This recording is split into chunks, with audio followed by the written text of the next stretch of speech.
5 August 1984 একটি কালো দিন, যেদিন বিমান বাংলাদেশ এয়ারলাইন্সের একটি যাত্রীবাহী ফ্লাইট ঢাকার ঠিক বাইরে ভেঙে পড়ে।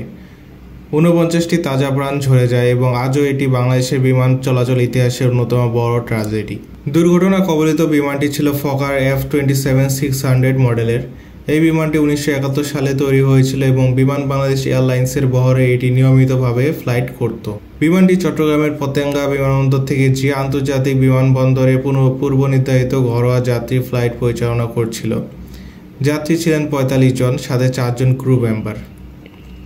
বিমানটির নিয়ন্ত্রণে ছিলেন ক্যাপ্টেন কায়েস আহমেদ মজুমদার, একজন অভিজ্ঞ পাইলট যিনি প্রায় 5000 ঘন্টারও বেশি ফ্লাইট চালিয়েছিলেন। তার সাথে ছিলেন কানিজ ফাতেমা রোকসানা, বাংলাদেশ বিমান বাহিনীর প্রথম দিককার মহিলা পাইলটদের একজন।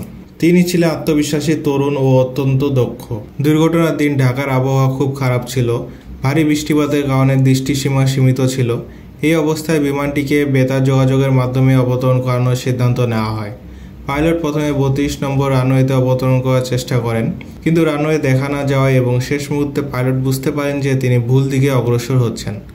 তাই পাইলট অবতরণ না করে আবার উড়ে যান।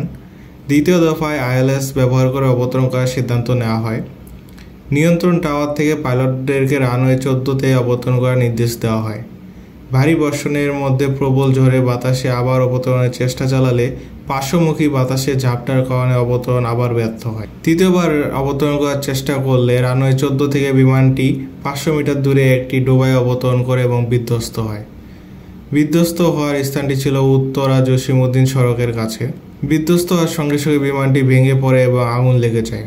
মুহূর্তের মধ্যেই সব শেষ। 49 জনের কেউ বেঁচে ছিলেন না। দেশের মানুষ স্তব্ধ হয়ে গিয়েছিল এই মর্মান্তিক খবর পেয়ে।